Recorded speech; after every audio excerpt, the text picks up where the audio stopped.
প্রশ্নফাঁস ইস্যুতে 2 মাসেরও বেশি সময় ধরে ভারতের রাজপথ মাতিয়ে রেখেছিল ছাত্র জনতা। দিল্লির যন্তর মন্তরে লাঠিচার্জ হয়েছে, টিয়ারশেল ছোড়া হয়েছে, ইন্টারনেট বন্ধ হয়েছে, তবুও থামেনি শিক্ষার্থীদের স্লোগান। শেষ পর্যন্ত যে সিদ্ধান্ত নিতে নরেন্দ্র মোদীকে বাধ্য হতে হলো তা তার 12 বছরের শাসনামলে বিরল। পদত্যাগ করলেন শিক্ষামন্ত্রী ধর্মেন্দ্র প্রধান। কিন্তু এটি কি শুধুই একজন মন্ত্রীর বিদায়, নাকি ভারতের রাজনীতিতে শুরু হলো নতুন এক বাস্তবতা, যেখানে সংঘবদ্ধ তরুণদের চাপের সামনে প্রথমবারের মতো নতি স্বীকার করল মোদী সরকার? প্রশ্নফাঁসের বিরুদ্ধে শুরু হওয়া আন্দোলন কি এখন তরুণদের রাজনৈতিক আত্মবিশ্বাসের নতুন অধ্যায়? ভারতের রাজনীতিতে নরেন্দ্র মোদীর একটি পরিচিত বৈশিষ্ট্য হল চাপের মুখেও খুব সহজে পিছু না হটা। কৃষক আন্দোলনের সময় দীর্ঘ 1 বছর অপেক্ষা করেছিলেন। সিএএ এনআরসি নিয়েও দীর্ঘদিন নিজের অবস্থান বদলাননি। কিন্তু এবারের চিত্রটা ভিন্ন। নিট পরীক্ষার প্রশ্নপত্র ফাঁসের অভিযোগে শুরু হওয়া শিক্ষার্থীদের আন্দোলন ধীরে ধীরে শুধু একটি পরীক্ষার ইস্যুতে সীমাবদ্ধ থাকেনি। এটি পরিণত হয়েছিল শিক্ষা ব্যবস্থার জবাবদিহিতা, বেকারত্ব, দুর্নীতি এবং তরুণদের ভবিষ্যৎ নিয়ে ক্ষোভের বহিঃপ্রকাশে। প্রথমে বিষয়টিকে গুরুত্ব না দিলেও আন্দোলনের ব্যাপ্তি বাড়তে থাকে। রাজধানী দিল্লি ছাড়িয়ে বিক্ষোভ ছড়িয়ে পড়ে বিভিন্ন রাজ্যে।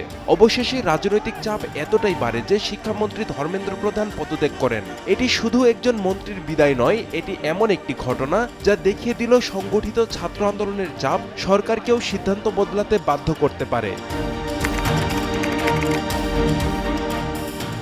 এই আন্দোলনের আরেকটি উল্লেখযোগ্য দিক হল তরুণদের ব্যঙ্গাত্মক রাজনৈতিক প্ল্যাটফর্ম ককরোচ জনতা পার্টি বা সিজেপির উত্থান। প্রশ্নফাঁসের প্রতিবাদকে কেন্দ্র করে গড়ে ওঠা এই প্ল্যাটফর্ম খুব অল্প সময়েই বিভিন্ন ভাষা, রাজ্য ও সম্প্রদায়ের শিক্ষার্থীদের একই দাবিতে একত্র করতে সক্ষম হয়। তাদের প্রথম ও প্রধান দাবি ছিল শিক্ষামন্ত্রী ধর্মেন্দ্র প্রধানের পদত্যাগ। পদত্যাগের পর সিজেপি আরও 2টি শর্ত সামনে আনে: আন্দোলনকারীদের বিরুদ্ধে করা মামলা প্রত্যাহার এবং প্রশ্নফাঁস পরবর্তী আত্মহত্যা করে শিক্ষার্থীদের পরিবারকে ক্ষতিপূরণ। সরকার আলোচনায় বসে এসব দাবির বিষয়ে আশ্বাস দেওয়ার পর আন্দোলন প্রত্যাহারের ঘোষণা আসে।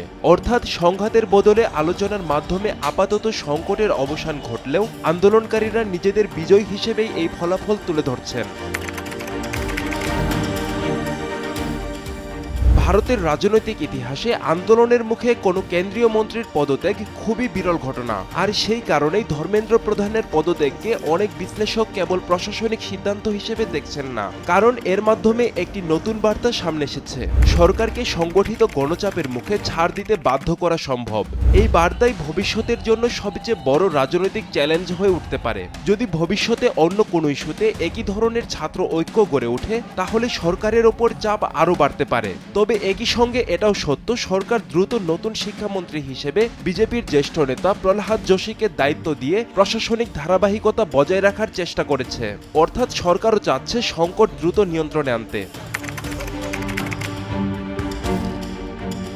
ধর্মেন্দ্র প্রধানের স্থলাভিষিক্ত হয়েছেন বিজেপির জ্যেষ্ঠ নেতা প্রহ্লাদ যোশী। তার সামনে সবচেয়ে বড় দায়িত্ব নিট পরীক্ষা নিয়ে শিক্ষার্থীদের হারিয়ে যাওয়া আস্থা ফিরিয়ে আনা, জাতীয় পরীক্ষা পরিচালনাকারী সংস্থা এনটিএর সংস্কার, প্রশ্নপত্র নিরাপত্তা নিশ্চিত করা এবং ভবিষ্যতে এমন সংকট যেন আর না ঘটে সেই ব্যবস্থা নেওয়া। কারণ শুধু মন্ত্রী বদল করলেই সংকটের সমাধান হবে না। যদি পরীক্ষা ব্যবস্থার বিশ্বাসযোগ্যতা ফিরিয়ে আনা না যায়, তাহলে একই ইস্যু আবারও রাজনৈতিক সংকটে পরিণত হতে পারে।